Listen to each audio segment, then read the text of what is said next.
Did you guys have anything on that point? Or shall I move on to the next question?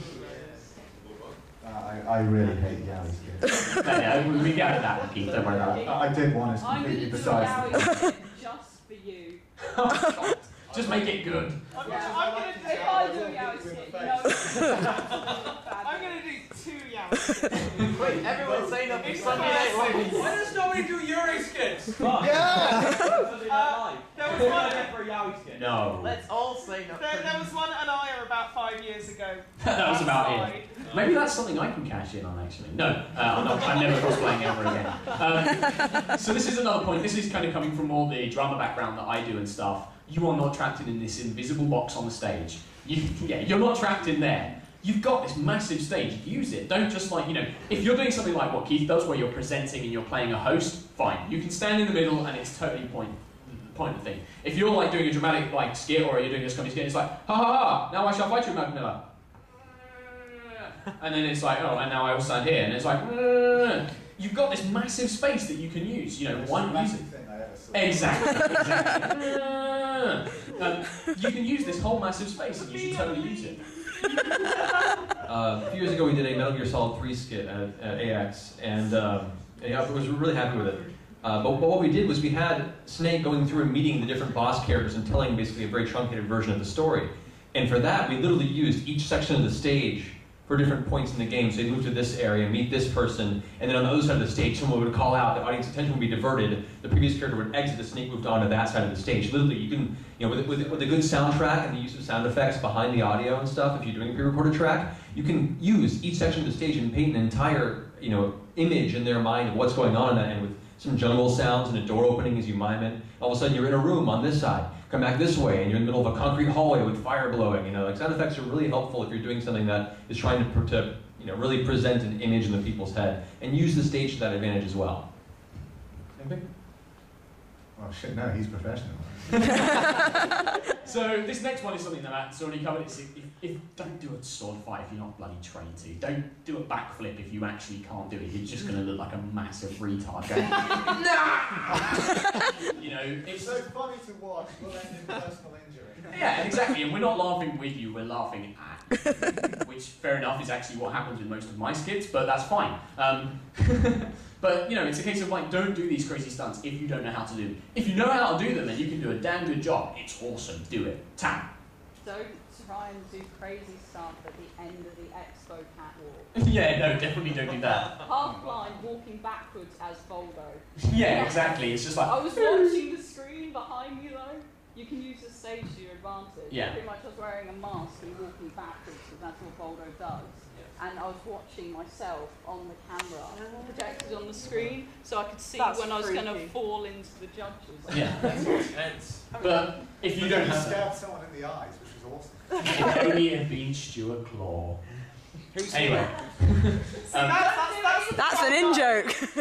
Yeah, that's me making an in-joke for people who've gone to Expo, exactly. That's a very good example. That's exactly why I did it, Karen. Thank you for pointing that out. Yeah, exactly.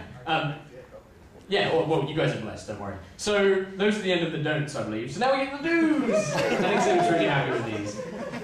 He's really happy with these. He's just pimped a ride. Yeah, he's just literally pimped a ride. With his reproductive. Yo, dog, we heard you like skits, so we put a skit in your skit, yo. So, this is, first point, Matt's already covered it again, because he's so professional. Do make good use of sound effects. Like a good sound effect, like you said, like miming opening a door, a jungle, fire, that can really, especially with the dramatic stuff, and even with the comedy stuff, I think you've used a few in a couple of skits, haven't you? I don't know, I think somebody had really bad diarrhea and you put a sound effect, and that's yeah, exactly. So, you can do all those sorts of things, and, it can really be awesome and really make everybody laugh. So those are really good points. Oh, I'll just mention real fast. For the first skit that I ever did was a Kingdom Hearts-based skit, and it was a dramatic-based one, and we had a Keyblade fight, which is normally a terrible idea, because we couldn't really have good Keyblades hitting each other. So, case in point here, 3 hits most with the Keyblades. Maybe we had wooden prop ones, but we had a really, really good metal on metal clanging sound effect with high reverb, and we just made it sound really cool. So even though the fight was really measly from the stage perspective, the impact sound was so good that it made it believable. So good and well-placed sound effects can really make a difference for the presentation. Yeah, I have to agree on that. Sound effects really can completely change the nature of an act. Just trust me on this one. See us on Sunday. Oh, that's got me really intrigued now. I'm going to look forward to the rehearsal. So the next one is do make sure your skit has good pacing. Don't rush too quickly into a joke. Don't rush into a piece of drama. Don't take things too slow. You've got to make sure that it's got a good pacing, it's snappy. If you're doing a comedy skit, the way I think about it is I want somebody pretty much laughing like every 30 seconds or so. You know, it's like laugh, ha, ha, ha, da da da da da, ha, another joke. Everybody laughs. You need to keep it snappy so that people aren't getting bored, they're not falling asleep, blah, blah, blah. Kind of like what's going on right now with me just talking and talking and talking and talking and talking. Yeah, exactly. So, you know, make sure it's got really good pacing and stuff like that. Did you want to say it? No, I'm good. Good! Do try and write your skit with scheduled laugh time, like we mentioned earlier. If you're pre-recording audio, leave a pause. Because the audience are going to laugh, and if you've got a joke when they're laughing, they're going to miss it. I've done that. I did that in my 24 Gears Solid skit and Top Gun. Yeah, exactly. And it sucks because you've got this really funny joke and you're really proud of it, and then nobody hears it because everybody was laughing at the previous joke, and you're like, ah. So say respectfully to that, make sure that if you're going to leave laugh time, that it's a really funny joke. Because it's much like, but then your dog thought so. Oh. So this way, you know, it's really bad. Yeah, that's going to be it. Questions? So, at Annie last year, didn't they stop your video when you did your skit? Didn't they stop the video when everyone was laughing? That wasn't they. That was me. Yeah, that was. That's the point, actually. Yeah. Yeah, we here in Team Gibbets have a bit of an advantage because what we do normally is my lovely lady Claire is usually hanging around with a tech gopher with a fucking club. So when we are playing a video and people are enjoying it, she makes that fucker pause it, which means we can get away with shit that. Yeah, this is our big secret. Claire hangs around with a fucking club behind the scenes so we can pause the video. So find a Claire. Find a Claire with a club. So, yeah, exactly. Gophers backstage. Yeah, exactly.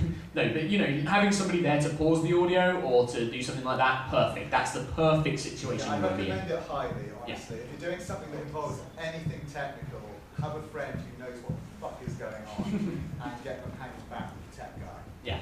I mean, unfortunately, I don't have that. My only thing would just be like, wait, what? They'd be too busy, like, looking at a girl in the audience or, you know, filing their nails or something, so I can't really rely on that. Sometimes both at the same time. Yeah, possibly both at the same time in some cases. Filing some girl in the audience. You did, yeah. You guys are filing. Oh, good, okay.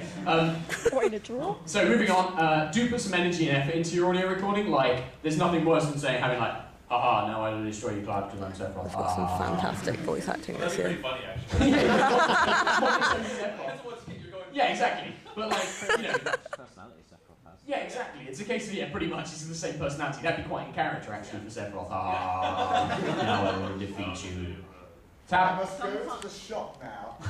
Yes, it's time. Sometimes if you can't get a line right, which I have a lot, Uh-huh. I just over-exaggerate it. Yeah. It does sound utter shit, but that's funny. You gotta remember. My first ever skit was, "Give it up, Anderson." Yeah. The thing is, that's funny because it's so over the top. And if Yeah. you're doing a comedy skit, being OTT and being over the top is fine. You can do that.